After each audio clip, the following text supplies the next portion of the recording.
Now I consider my GS1100E, it's an 82, and I consider it to be a true survivor.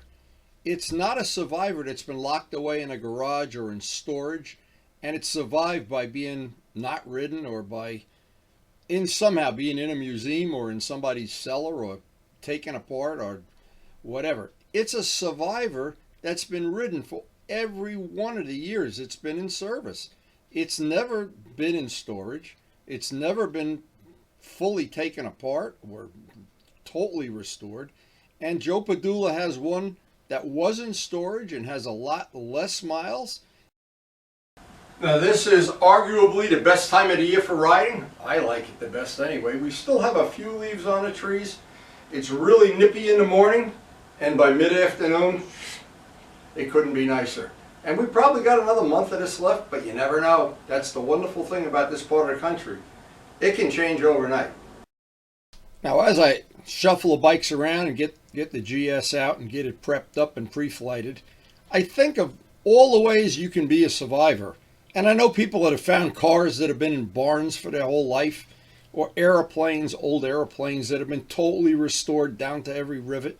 But this is a unique survivor. It's a survivor because, number one, I've maintained it from day one. It's 40 years old. I've maintained it.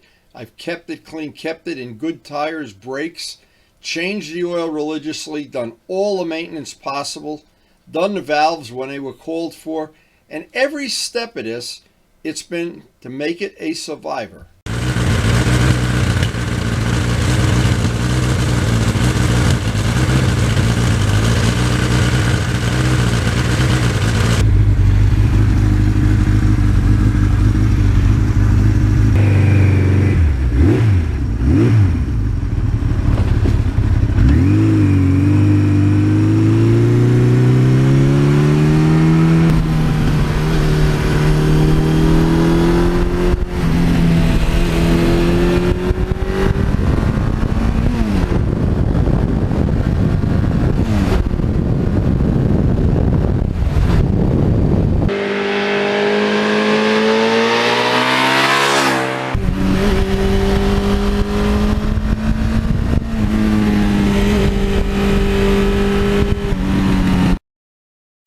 And every one of these older bikes that survives has a different story, a different history, and the reason they survive or how they survive.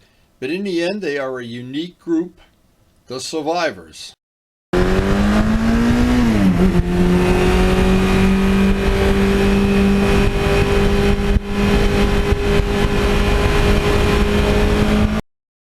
And what's funny, the problems for a survivor with very low mileage and the problems for a survivor like mine, it has a lot of mileage on it. They're two totally different sets of problems when they survive.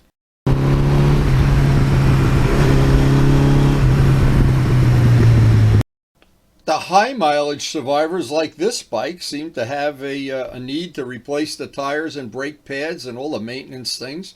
And as long as you keep up with it, as long as you don't let it get too far behind, it seems like they survive pretty well.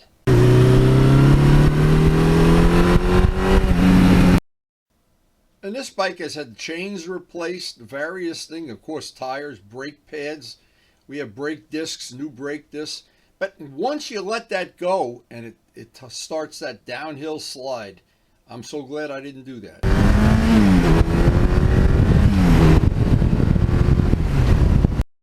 Now, Dallas has an 83, and I know he's done a lot of upgrades. He keeps the maintenance right up, just like you would do if you had an airplane, since he's involved in aviation too, just like I was.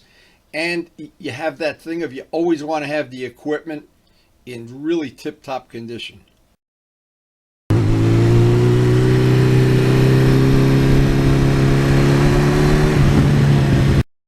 And I think of all the bikes that have survived and they've been turned into drag bikes, and we saw some of them at Rutt's Hut and some of the ones that have been really highly modified.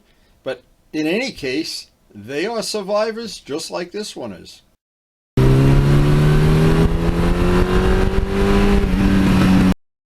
Now, I've got over 75,000 on the 2 speedometers that go with this bike, and there's never been a time that I've just put it in storage or put it away or lost interest in it. I've been interested in this bike for 40 years.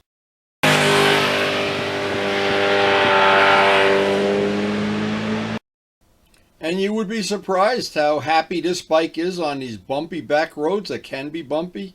And of course, with the leaves now in full force, the roads can get slippery. The bike is very happy.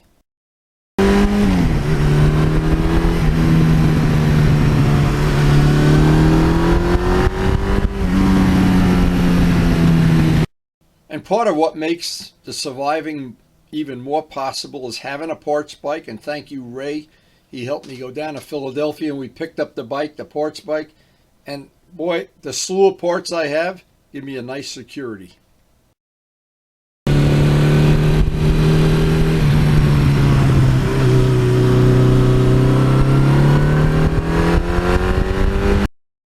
I guess it's sad when you think that some of the bikes that people maintained for many, many years and they did not survive for whatever reason, and the reasons could be many, but this one definitely did survive.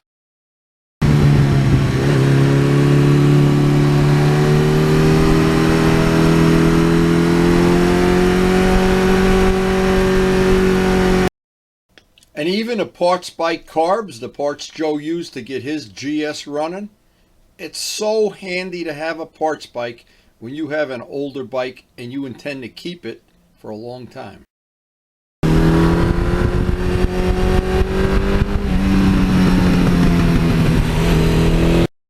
And as the years have gone by and I've evil twinned this bike out with West Cooley parts and different wheels, different brakes, it's in a constant state of changing parts to make it an evil twin.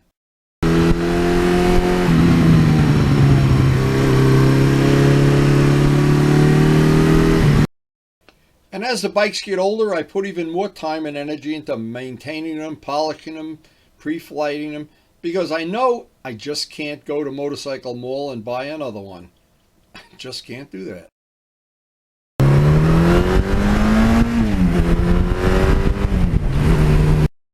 And I was really happy to see that after a lot of teething work, Joe finally got his running, his GS. It's humming along great now.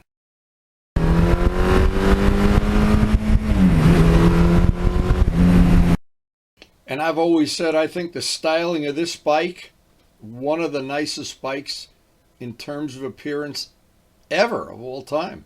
I really do love the styling.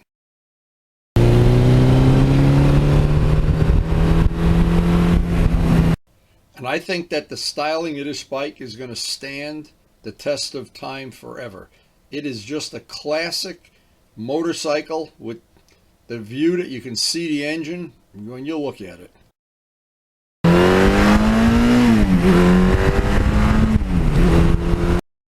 And one of the big reasons so many of these have survived for 40 years plus, the engine is so bulletproof, easy to do the maintenance on. It's just a totally good design from Suzuki.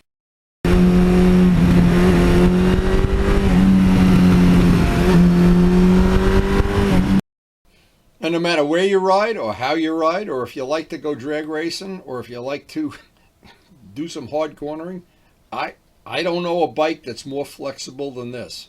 This bike really can do it all.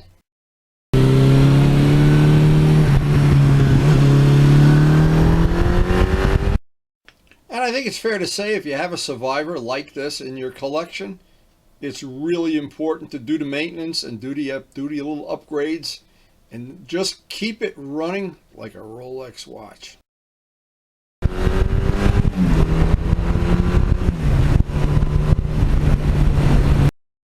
And the reward for all that maintenance and all that effort and all that polishing and oil changing and all of that, the reward is that bike will outlive you. I know this bike will outlive me for sure, and probably yours will too.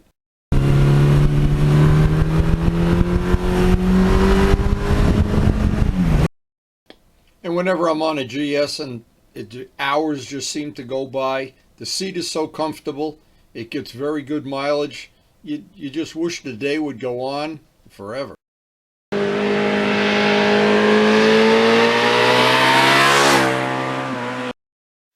But even though the weather has been perfect and the bike is performing just perfectly, to be honest, we have things to do back at the house, and I never want to disappoint Karen by being out too long. So we're going to head over back to Route 80, my favorite destination. Get back home and see. Now, we don't have any farm anymore, but there's always something to do at the house.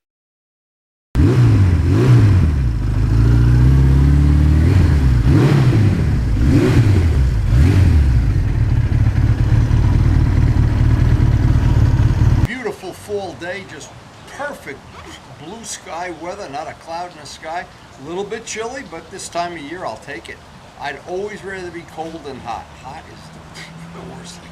Anyway, we have probably a month left of this really good riding weather, and then you don't know when it's going to go, when it's going to come, but this bike is a real survivor. He's survived cold weather, hot weather, long rides, short rides, abuse, no abuse, wife abuse, child abuse.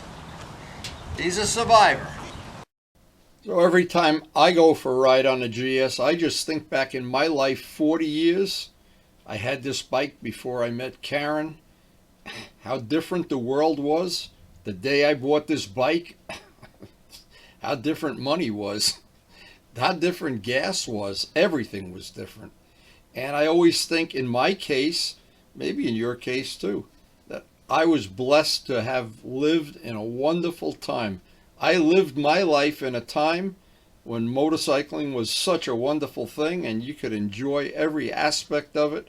I learned how to do work on some of the bikes and how to enjoy riding them safely, and in the case of the video, how to pass on my great adventures and share them with you and share them with everybody, with the comrades and the two-strokes.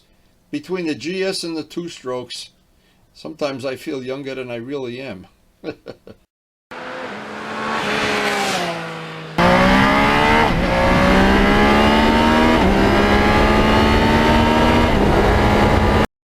So we try to post up video every day. Hope you enjoyed the video, and thanks so much for watching.